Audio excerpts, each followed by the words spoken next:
Latest గా ప్రముఖ OTT సంస్థ అమెజాన్ ప్రైమ్ వీడియోలో నేరుగా రిలీజ్ కి వచ్చిన సినిమా స్టోలెన్. బాలీవుడ్ టాలెంటెడ్ నటుడు అభిషేక్ బెనర్జీ నటించిన ఈ థ్రిల్లర్ సినిమా ఎలా ఉందో ఇప్పుడు తెలుసుకుందాం. కథ విషయానికి వస్తే, నార్త్ లోనే ఒక రైల్వే స్టేషన్లో అర్ధరాత్రి సమయం మేర నిద్రిస్తున్న మహిళ చిన్న పాప చంపాని ఎవరో దొంగతనం చేస్తారు. అయితే అదే సమయంలో ఫ్లైట్ మిస్ అయి అదే స్టేషన్ కి వచ్చిన రమన్ బన్సల్ చేతిలో ఆ పాప టోపీ ఒకటి ఉండేసరికి చంపా తన కూతుర్ని అతడే అపహరించారని గొడవ చేస్తుంది. ఇంతలోనే తన తమ్ముడు కోసం బయట ఎదురు చూస్తున్న గౌతమ్ బన్సాల్ లోపలికి వచ్చేసరికి ఈ రచ్చ అంతా నడుస్తుంది. అప్పటికే పోలీసులు కూడా అక్కడే ఉండడంతో పరిస్థితులు మరింత కష్టంగా మారతాయి.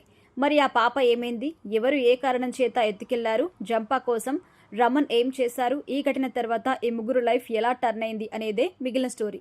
ఈ సినిమా ప్లస్ పాయింట్స్ విషయానికి వస్తే, ఈ సినిమా నిడివి చాలా తక్కువగానే ఉన్నప్పటికీ మొత్తం చూసే ఆడియన్స్ కి మరీ అంత బోర్ కొట్టకుండా నడిచే కథనం హైలైట్. సినిమా మొదలై సీన్ స్టార్ట్ అయిన నిమిషం నుంచి మంచి ఆసక్తికరంగా ఉంటుంది. అయితే ఇందులో లీడ్ నటీనటులు సాలిడ్ వర్క్ ను అందించారు. పాతాళ లోక్ నటుడు అభిషేక్ బెనర్జీ లాంటి సాలిడ్ నటుడు ఉన్నప్పటికీ తనకి సోదరునిగా నటించిన శుభం వర్ధన్ మరింత ఆకట్టుకున్నాడని చెప్పొచ్చు. దాదాపు ప్రీ క్లైమాక్స్ వరకు కూడా శుభం మంచి నటన కనబరిచారు. అలాగే తన అన్నగా అభిషేక్ కూడా తన రోల్లో మెప్పించారు. ముఖ్యంగా క్లైమాక్స్ పార్ట్లో తన సహజమైన పర్ఫార్మెన్స్ తనలోని నటుని చూపిస్తుంది. ఇక వీరితో పాటుగా వీరితోనే ట్రావెల్ అయ్యే నటి మియా మెలర్జీ కూడా చాలా బాగా చేశారు. ఆమె తన రోల్లో న్యాచురల్ లుక్స్ లో కనిపించి అంతే న్యాచురల్ పర్ఫార్మెన్స్ ను చూపించారు. ఇక వీటితో పాటుగా కథనంలో బిల్డప్ అయ్యే సస్పెన్స్ ఇంకా బాగుంటుంది. అయితే దర్శకుడు ఒక మూమెంట్ ని దాదాపు సినిమా మొత్తం కనిపించేలా చేశారు.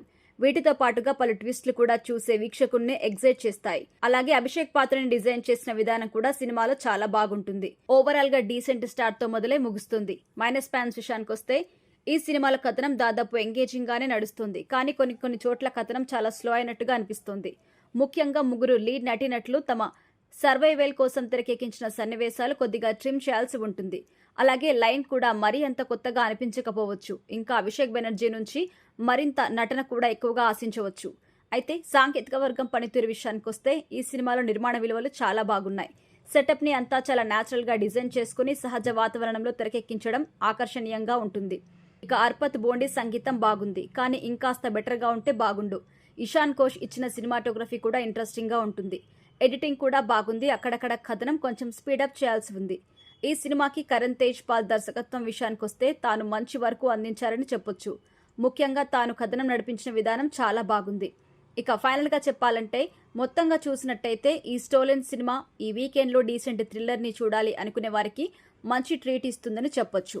మెయిన్ లీడ్ ముగ్గురు నటులు కూడా సాలిడ్ పర్ఫార్మెన్స్ తో మెప్పించగా, దర్శకుడు ఈ సినిమాని హ్యాండిల్ చేసిన విధానం కూడా సినిమాలో బాగుంది. భాషతో సంబంధం లేకుండా ఒక ఇంట్రెస్టింగ్ డీసెంట్ థ్రిల్లర్ ని చూడాలి అనుకునేవారు ప్రైమ్ వీడియోలో ఈ సినిమాని ట్రై చేయొచ్చు.